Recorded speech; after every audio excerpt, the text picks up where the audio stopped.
So welcome to Accessing the Layers of Help in Drupal. And thank you to @Design Group for inviting me to speak to you all today. My name is Amber Matz. You can find me on Twitter and Slack and Drupal.org, my various iterations of my name. So on Twitter, I'm AmberHeimsMatz. On Drupal Slack, I'm Amber Matz, and my Drupal.org username is AmberHeimsMatz. Mostly, I manage content production and create, edit, and review tutorials at OCO Labs for Drupalize.me. I'm also co-maintainer of the Drupal core experimental module, Help Topics, which I'm going to tell you more about later. I helped produce videos for the Drupal user guide, and I'm a co-maintainer of that project as well. I help with Drupal documentation, and I try to help answer questions in my local user group and other channels in the Drupal Slack. My background is in web development, and I've been using or developing with Drupal since about the mid-2000s. All this to say, I don't have all the answers, but I do like the process of trying to figure the answers out and empowering others to do the same. So who is this talk for? I've created this talk with an audience in mind, but let me check in with you all with this poll question. Are you primarily a site user or are you a builder? A site user could be like a content creator or editor, administrator, online business owner, etc. As a site builder, I mean someone who has configured and set up the site, who may continue to be administrating it, or you're a back-end or front-end developer who is also very familiar with the administrative UI and site building tasks. So this talk is for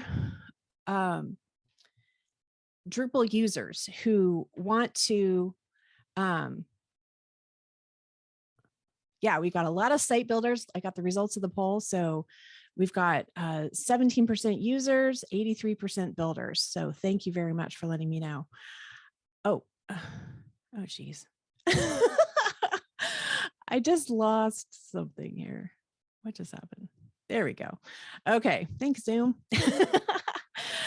This talk is for Drupal users who want to understand how to use a site that they didn't build, or you're building sites and you want to provide better help to your users. Maybe you're a Drupal developer and you want to know how you can provide more useful help to your clients, or maybe you've been frustrated learning Drupal and you want to learn about other resources available to you. Maybe you're a Drupal vendor or representative who could provide information to clients on where to get additional help for their Drupal questions. And really anyone who wants to understand where to find help and information about Drupal, or wants to provide better help and information about Drupal. I'd like to also recommend Finding Answers to Your Drupal Questions, which was a DrupalCon Europe 2020 talk by my colleagues, Joe Schendelar and Ashley Jones, and you can find that on YouTube. So when I think about documentation and help, I like to think about it in terms of what help is provided in the application itself and outward from there. So I envision the layers of help in Drupal as: 1, the in-app UI and help text; 2, the in-app documentation. And when I use the word app here, I'm talking about the Drupal site, the Drupal application. So that's what I mean by that. And so secondly, the in-app documentation at admin/help. 3, Drupal.org and the myriad resources provided on that site. 4, training providers. And 5, community, who may be posting help and resources in any number of places on the internet or at events and so forth. In this talk, I'll talk both about accessing these various layers, along with how you can make them more effective for you and others. I can't believe I forgot all my fancy drawings here. Okay. When your job is content editing or site administration and you're working behind the scenes on a site you didn't build, your nearest source of help is the help text and field labels on content forms. This help text can be customized. When a field title label isn't enough to convey what's expected in this field, help text is really essential. Drupal has a lot of different kinds of fields, and there are definite expectations about what should go in these fields. So it should be clear what is expected there. Messages and alerts also let the user know what's happening, what is going on, what you can do next, all providing really essential context. User interface or UI text from field labels to buttons to menu links should also give you a really good indication of what to expect and when you interact with them. And these also, in many cases, can be customized in a settings form. If any of these things are not helpful to you, most likely they can be changed one way or another, either through a settings form or through a module. If you're training a client or onboarding a new content editor, really listen carefully to their feedback on whether the forms, the button labels, the labels on the fields, the messages and alerts and so forth, are these messages useful or are they confusing? Are they rote memorizing the process, taking detailed notes because it's just really not clear how to use a form? Or are the in-page instructions or the in-form instructions clear enough to understand, especially for occasional tasks? So a lot of times people working on a Drupal site, they're not doing the same tasks every single day. They may be occasionally popping in and they need to change something. And so it's really important that the administrative pages, especially custom pages that you're building in your modules, are really clear. Help text on fields is configurable using the administrative UI. If you or your site users complain about forgetting what's expected or possible to enter into a field, a better field label or better help text may be the answer. You'll want to definitely check in with your organizations or your developers' process for updating configuration first before you edit the live site. If you don't, your changes could be overridden the next time the site is updated.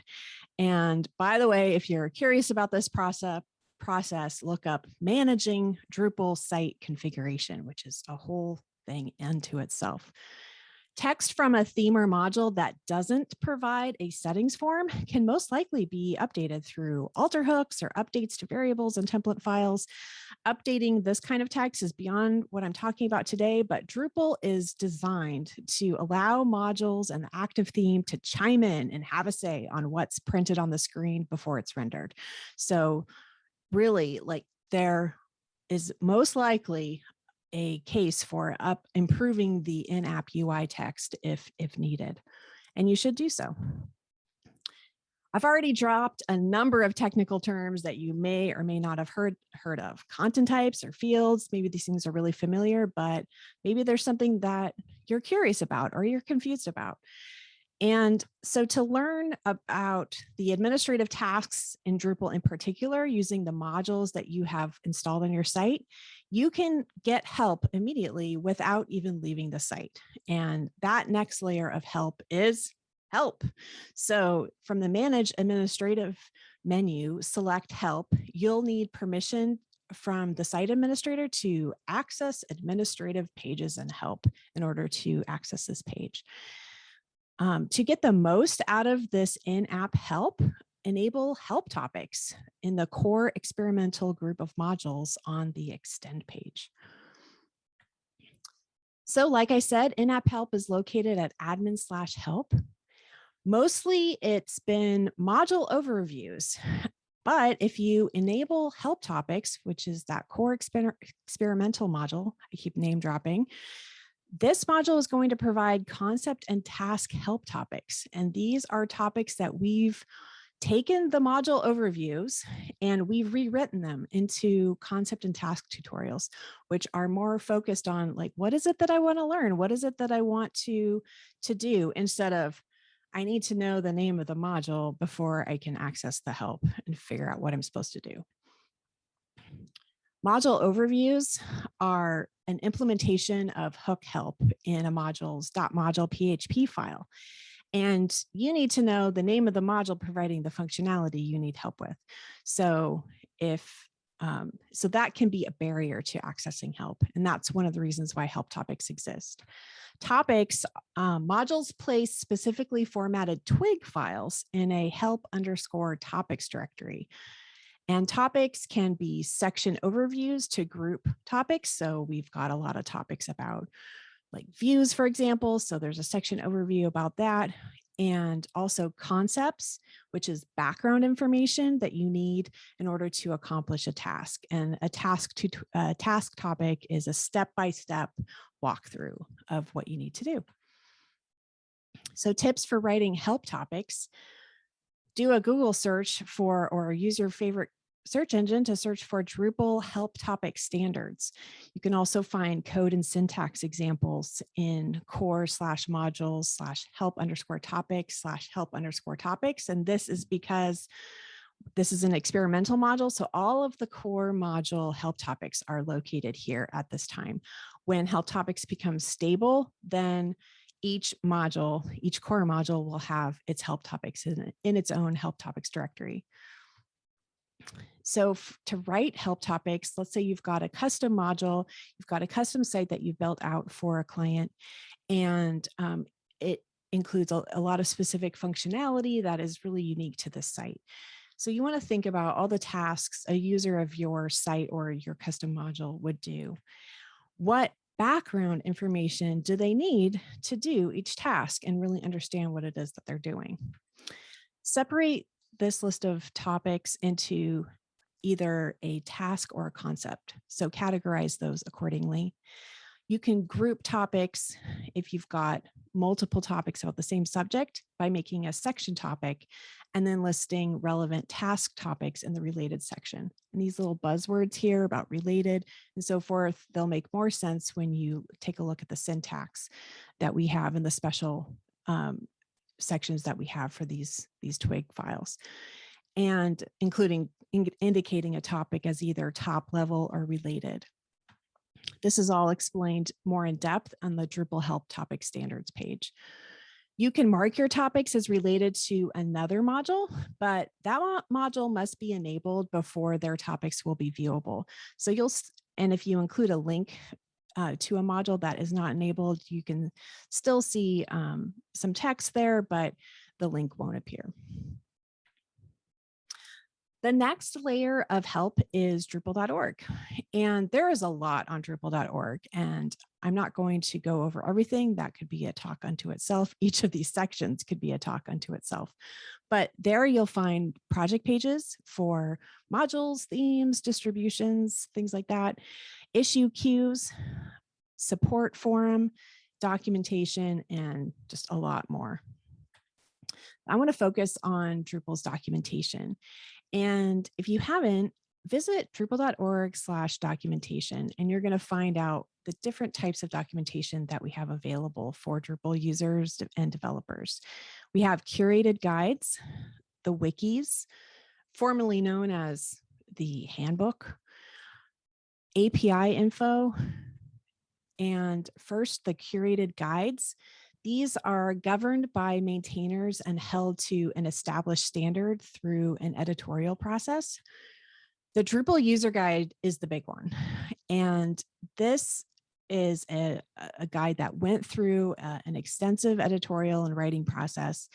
And in it, you can build the Anytown Farmers Market site with a step-by-step task walkthrough of each task and concept tutorials providing essential background information. This is written for folks with minimal knowledge of Drupal, and specifically of Drupal 8 and moving forward from there. It will help you to familiarize you with the terminology used in Drupal, and that in turn is going to help you formulate your search queries when you're looking for answers to your questions. So this is really key. And even if you're familiar with Drupal 7, maybe you're doing maintenance for an old Drupal site and you need to get familiar or need a brush up of your knowledge of site building administration, walk through the Drupal user guide and you'll really get up to speed with all of the concepts and tasks for basic site building and site administration. We also, as part of our curated guides, we have these like one-pager quick start guides, and there's an evaluator guide and a local development guide.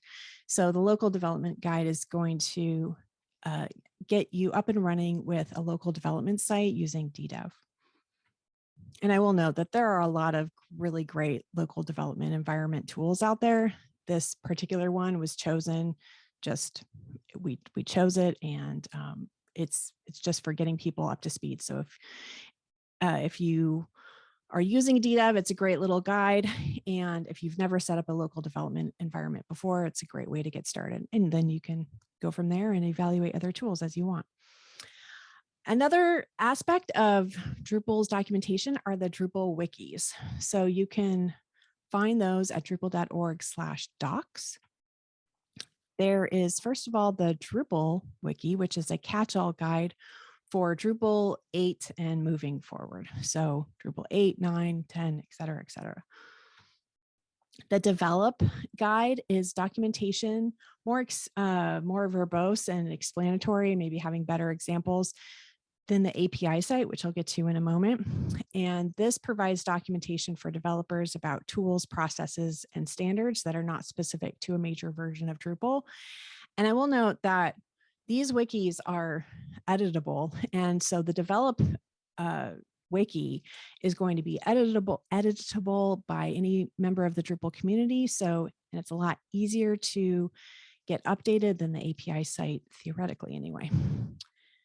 Finally, there's the Drupal 7 wiki. So if you are on Drupal 7, then you're going to want to visit that guide.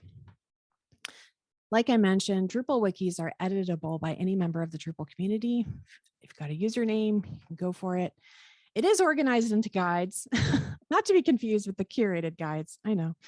So these are organized into guides that have maintainers, and the maintainers are primarily responsible for getting those pages organized into guides so that it's easy to see what's here, and you can get an overview and see all the things that you can do with a certain subsystem or module or what have you. I want to highlight a sidebar on most of the Drupal wiki pages, which is this help improve this page. And you can edit, you can discuss, you can create an issue in the documentation issue queue. Links to those actions are all available in that sidebar. So I know sidebar blindness is a thing, so definitely make sure you notice that. And especially if there's a status for the page that says it needs work, then you can go to the discuss tab and you can see like what conversations are happening about what needs to be improved, or you can start a conversation about it and you can edit it. You can edit the page itself. So those are some actions that you can take as a community member on the Drupal wiki pages. I would suggest as a pro tip, and no shade is intended for Drupal.org maintainers who are awesome, but use Google to search Drupal.org, and for documentation especially, you'll have a lot easier time finding the pages that you need.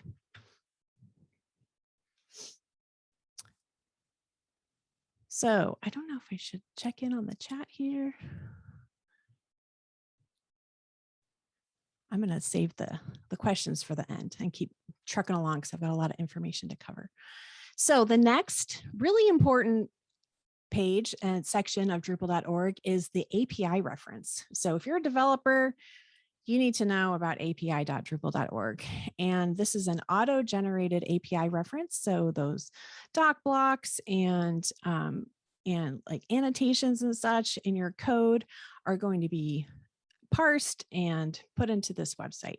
So you can choose the version of Drupal that you need the API reference for. If you're looking for like parameters for a function, like I know what this, it's like hook, form, alter, something, something. This is where you can look it up and see exactly what the function call is. Maybe there's a related function that you're like, oh, I didn't know about that one. So it's a great way to discover the API. There's a lot of different functions and filters that you can, and the search function itself to get information about the classes and functions. So this is really great. There's also on the front page, the topics explaining each of the APIs.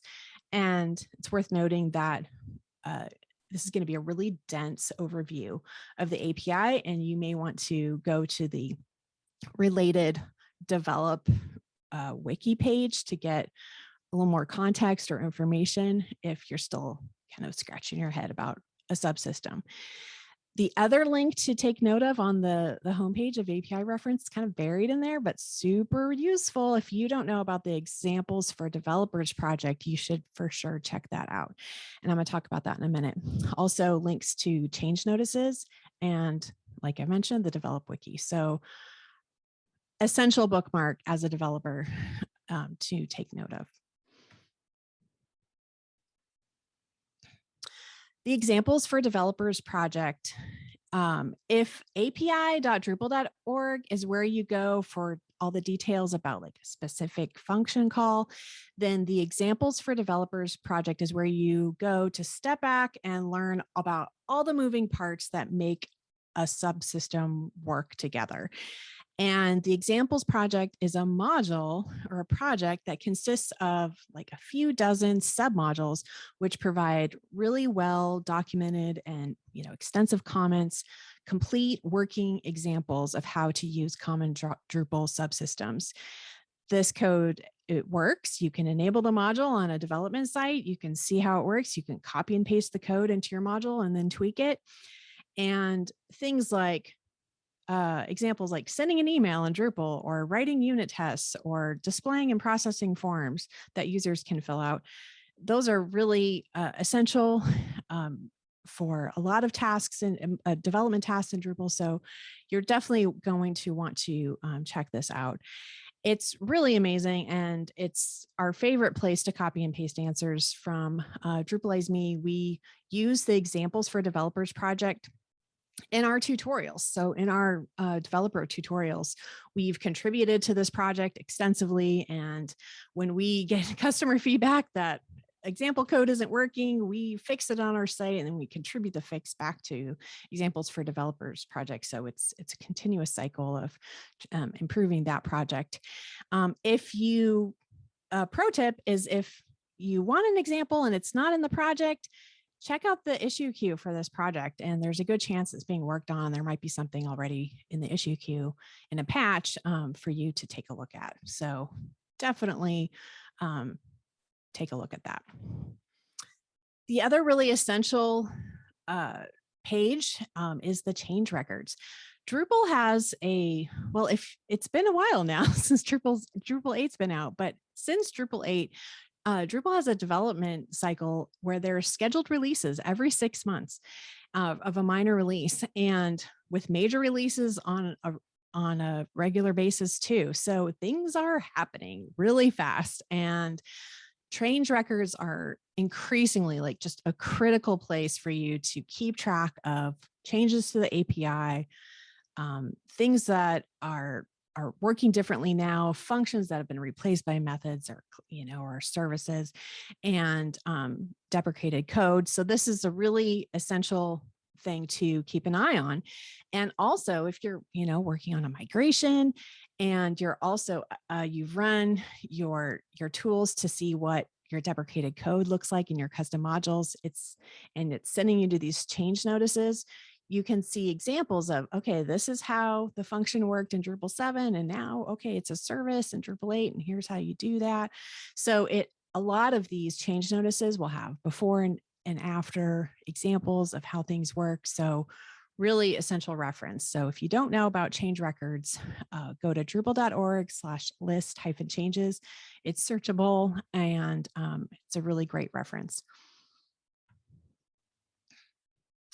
So if you may know about the documentation, and you may actually be a little frustrated with documentation sometimes, maybe more than sometimes, and you can improve this. So if you're ready to correct a typo or correct steps or provide a clear explanation or a better process or the new process that exists now, you should check out the documentation contributor guide. So the contributor guides are really a great thing to check out. And as you can see on this slide, there's a number of different areas.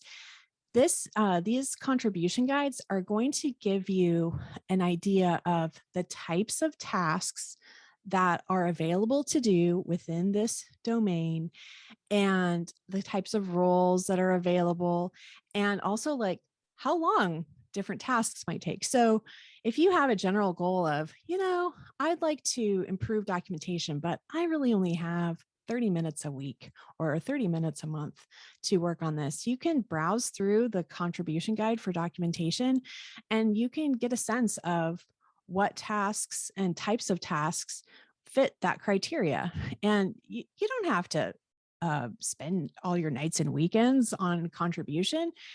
Heck no. Like, set your boundaries, figure out what your parameters are for what you want to contribute, and browse through the contributor guide of any area that you're interested in contributing to, and see what's a good fit for you. So, and definitely check out the documentation contributor guide for examples of the types of tasks that are available for documentation. They are plentiful. So the next layer of training or the next layer of help in Drupal are training providers.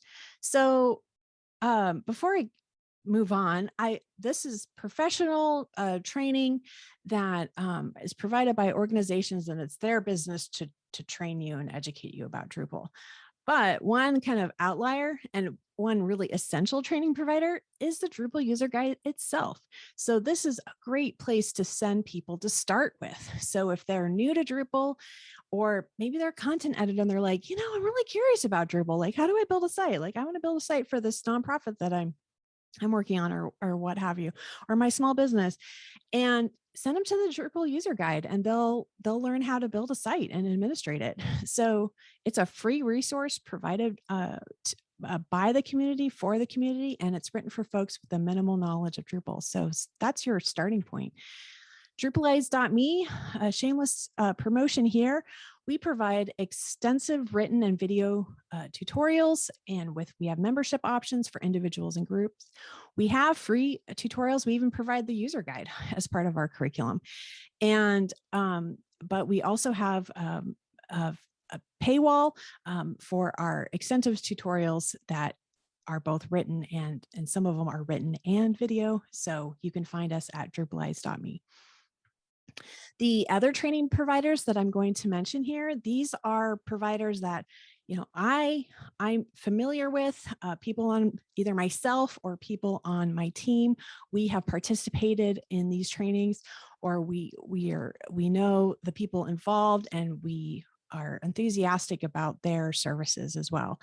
And so to start with, we have Drupal Easy. So Drupal Easy provides Drupal courses and career guidance. You can find them at drupaleasy.com. They have scheduled courses that you sign up for, and workshops and such, and really great. I took a composer training through them. That was like a 2-day online training, and it was super useful.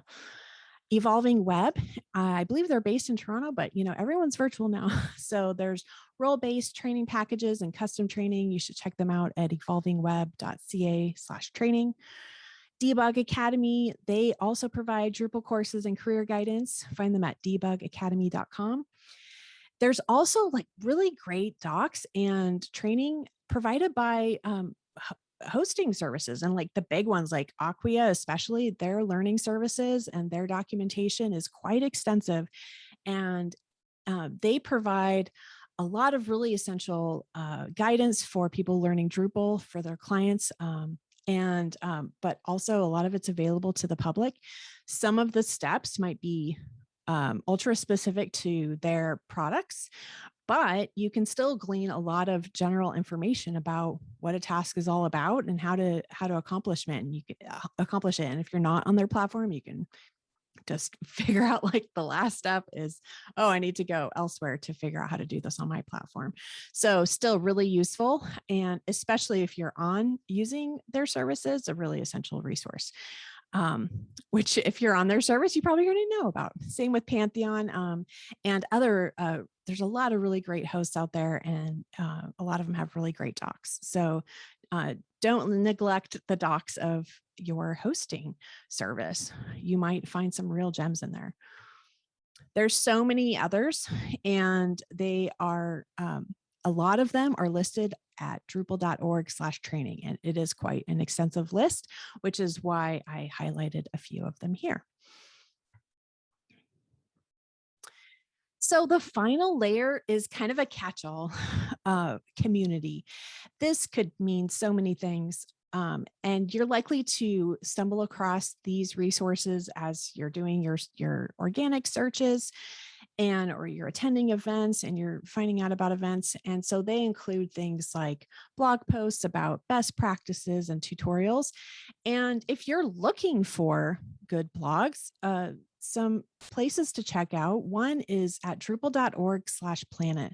So Planet Drupal, or as I've called it over the years, Drupal Planet, is an aggregated feed of a bunch of different blogs. So if you have a blog and you write about Drupal a lot, you can actually submit your feed to Planet Drupal, and it will be listed here. So it's an aggregated feed. You can check that out and discover new blog posts. It's a great way to stay up to date on best practices and what people are writing about.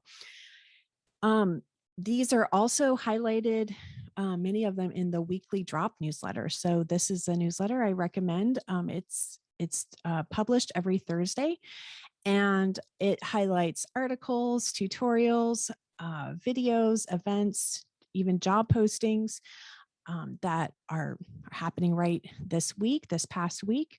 So it's a great newsletter to keep up to date with what's going on. Even if even if the tutorials or articles listed there aren't immediately relevant to you, it's a great idea to choose a few of them or one or two to read through, just to tuck that in the back of your head. And it's one of those ways that you can keep up to date on what's happening in the Drupal world. Like I said, you'll definitely come across these in search results or even your favorite agency's website. So a lot of agencies are providing really stellar articles and super useful best practices. I mean, they're really getting a lot of interesting information from the complex projects they're working on. And it's really great when they write those case studies up. Community also provides support forums. So drupal.org/forum/support is an actual literal support forum. And you can go there to ask or answer Drupal support questions. So I think that with this audience, if you want to contribute, maybe check out the support forum and answer some questions there. A lot of them are really basic. People who are they've downloaded the software and now what? Also in the Drupal Slack, Pound Support channel also needs people to answer questions there. So really great way you want to set aside 15 minutes a week to contribute. You can answer questions in the support forums. You'll also find that there's, and these will also show up in searches when you're looking for specific problems that you're running into, like maybe a specific error message or a specific problem that you need answer to, like a technical question. You're likely to come across the Drupal Stack Exchange, Drupal Answers. So drupal.stackexchange.com. This is great. And usually what happens is someone's got a question that they have. This is the solution that they've tried that hasn't worked, and people chime in with the answer and those get upvoted. So if you're familiar with Stack Exchange, it works just like that. It is Stack Exchange, but for Drupal. So that's a great place to go for at least initially, copy pastable solutions that you'll need to tweak, but it can really set you on a path okay, this is the direction I need to explore right now. Also, a great source is local meetups and groups. And I have a special place in my heart for local meetups and groups. When I was returning to doing full-time Drupal development, and I was like, okay, now what? How do I find?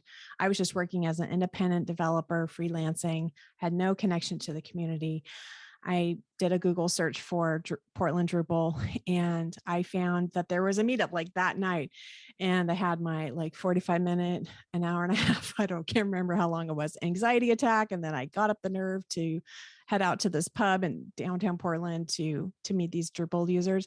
And you know what? I met someone whose agency was hiring, and I got a job 6 weeks later. So that was magic, but it wasn't magic. It literally happened. I took these steps to find my local meetup, took the nerve to show up and really got a warm welcome. So the meetups now are happening online because of the pandemic, of course, and you can find them at groups.drupal.org. You can look by your geographic location, but also like in the age of virtual meetups right now, which is now, you know, find one that's in your time zone, you know, anywhere in your region, or has a group of people that maybe you're familiar with some people. And it's like, oh, I'm going to join the Florida user group, even though I'm on the West Coast. So there's, you can find them at groups.drupal.org. We also are on meetup.com, the Portland Drupal user group, and on the Drupal Slack. So my suggestion is go to groups.drupal.org, find your meetup page, join that using your Drupal.org username. And then on that page, you can probably find links to where their like online home is, wherever that may be. Maybe it's on Groups, maybe it's on Meetup, maybe it's both. And you can also find out if they're on Slack. So that's a really great resource. And if you're not anywhere near a metropolis or a place where there is a local meetup, just branch out, you know, find someone in your region or your time zone, and there's likely to be a group there. Drupal.org has a community events page, and they include camps and conferences, but also training and workshops. So you want to check that out at drupal.org/community/events. There's kind of a meta layer that I haven't mentioned, and that is tools. So the right tools can give you insight into your Drupal site and can help answer your questions or give you the information that you need to search for what you need to, the documentation that you need. So these are tools like Drush, which is really on a path to replace Drupal console, which is also, I would say, still an essential tool, even though it's not being actively maintained right now. There's still a lot of things that you can use Drupal console for that you can't use with Drush yet. So I would say Drush and Drupal console, you can find insight tools, code scaffolding, things like that with both of those tools. You can also perform actions on your site. The Develop project is a module that contains submodules, including Web Profiler. In the configuration for Develop, you can find that you can configure a variables debugging tool. So this is where you would go to enable Kint, for example, which is a prettier way of doing a var dump, which is a PHP function that shows you the contents of a variable, like the array or the object or whatnot. So these are really essential tools if you're doing theme development or working with render arrays at all. And a good terminal command line, knowing command line basics and increasing your tools there, really essential. A good code editor and IDE. Something like PHP Storm is going to really be plugged into the API, and it's going to give you possibly a lot of help as to what's expected. So, and also if you're missing something like, oh, I'm missing a use statement, or it's going to put that use statement in automatically or whatnot. So it can really be a time saver and a real help and a learning tool, actually. A local development environment is essential.